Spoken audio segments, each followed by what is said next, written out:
শুরু হয়ে গেছে খালিস্তানিদের খারাপ দিন। খালিস্তানিরা এখন একে অপরেরই রক্তের পিপাসু হয়ে উঠেছে। রাস্তায় একে অপরকে লাঠি মারছে, একে অপরের জামা কাপড় ছিঁড়ছে, এমনকি একে অপরের ওপর চেয়ার ছুঁড়েও মারছে। এই দৃশ্য যেটা আপনারা দেখছেন সেটা আমেরিকার ক্যালিফোর্নিয়া থেকে বেরিয়ে এসছে। বলা হচ্ছে ক্যালিফোর্নিয়াতে ইউবা শহরের নাগার কীর্তনে খালিস্তানিদের ভালো মতো ধোলাই হয়েছে। কিছু মানুষজন মনে করছে খালিস্তানিদের পিটানো ব্যক্তিগুলো খালিস্তানি বা হয়তো ওই প্রকৃত শিখরা যারা আমেরিকার গুরুদ্বারে খালিস্তানিদের দখলদারির জন্য বিরক্ত হয়ে গেছে। সোশ্যাল মিডিয়াতে অনেক মানুষ দাবি করছে যে ইউবা শহরে নাগার কীর্তনে ভারতের বিরুদ্ধে ভুলভাল কথা বলা হচ্ছিল, হিন্দুদের বিরুদ্ধে বিষ উগলানো হচ্ছিল। এক্সপার্টরা মনে করছে খালিস্তানিদের মধ্যে এখন বড় ফাটল ধরেছে। এরা ভিন্ন ভিন্ন দেশে একে অপরের ওপরই হামলা করছে। পয়সা এবং আধিপত্যের লড়াইয়ে খালিস্তানিরা শিখ ধর্মকে ব্যবহার করছে আর ওই পবিত্র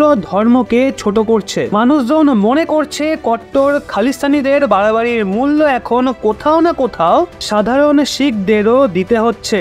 এখন এমন দৃশ্য সামনে আসলে বদনাম তো হবেই। অবাক করা বিষয় দেখুন, কানাডায় খালিস্তানিদের জন্য গণভোট করানো গুরু পাতওয়ান সিং পান্নু এখন আমেরিকাতেও গণভোট করানোর কথা বলছে। এই গণভোটের ঘোষণা ইউবা শহরেই করা হয়েছিল। মানে যেই ইউবা শহরে খালিস্তানিরা পড়ে পড়ে মার খাচ্ছে ওখানেই কিছুদিন আগে ভারতের বিরুদ্ধে গণভোট করানোর কথা বলা হয়েছিল। অবশ্য যাওয়ার আগে আপনারা এই দৃশ্য দেখুন। এই দৃশ্য কিছু সময় আগে কানাডা থেকে এসেছিল। খালিস্তানিরা যখন ভারত বিরোধী র্যালি বের করার চেষ্টা করে তো তখন শত শত প্রকৃত ভারতবাসীরা এই খালিস্তানিদের মোকাবিলা করে ভারত মাতার জয় স্লোগান তোলে। খালিস্তানিদের সামনেই কানাডার রাস্তাকে ভারতীয় পতাকায় ভরিয়ে দেয়। মানে খালিস্তানিরা যখন সীমা পার করে যায় তখন তাদের জায়গায় জায়গায় মারা হয়, তাদের দেখলেই গালমন্দ করা হচ্ছে আর চোখে চোখ রেখে তাদের মোকাবিলাও করা হচ্ছে। তো বন্ধুরা, এই নিয়ে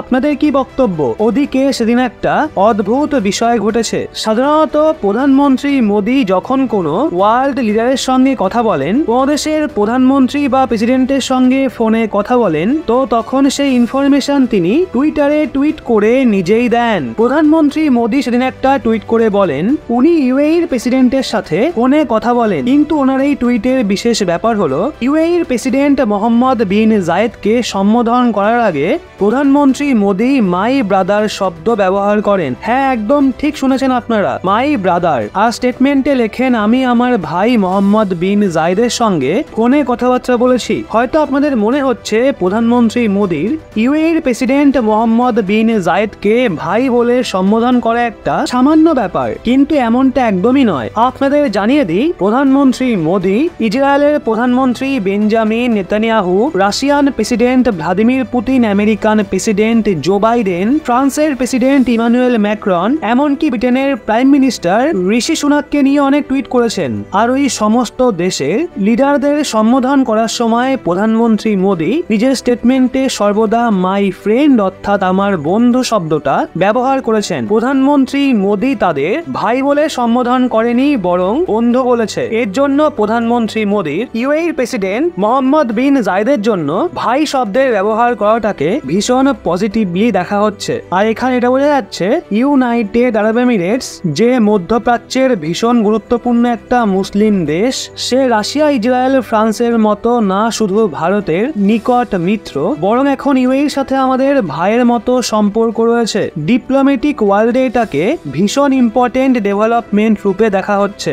যদিও এটাও ঠিক, ডিপ্লোম্যাটিক ওয়ার্ল্ডে কোনো দেশই কোনো দেশের ভাই বা বন্ধু হয় না। সব দেশই নিজের নিজের ব্যক্তিগত স্বার্থ নিয়ে ভাবে, কিন্তু অনেকবার এই বিষয়টাকে এড়িয়ে গিয়েও কিছু সিদ্ধান্ত নিতে হয়। আচ্ছা, মধ্যপ্রাচ্যে আপনার প্রিয় দেশকে, ইউএই নাকি সৌদি আরব নাকি অন্য কেউ? কমেন্টে জানান। কিন্তু দাঁড়ান, সবশেষে একটা বিষয় আপনাদের সবার বক্তব্য জানতে চাই। প্রথমত, আমরা বাসুদেবা কুটুম্বকম অর্থাৎ সমগ্র পৃথিবীবাসী আমাদের আত্মীয়, এই মন্ত্রে দীক্ষিত। প্রতিবেশী দেশের সবাই আমাদের ভাই বোন, এটাই মানি। কিন্তু অপর পক্ষ থেকে দেখুন সেই ভ্রাতৃত্বের নিদর্শন।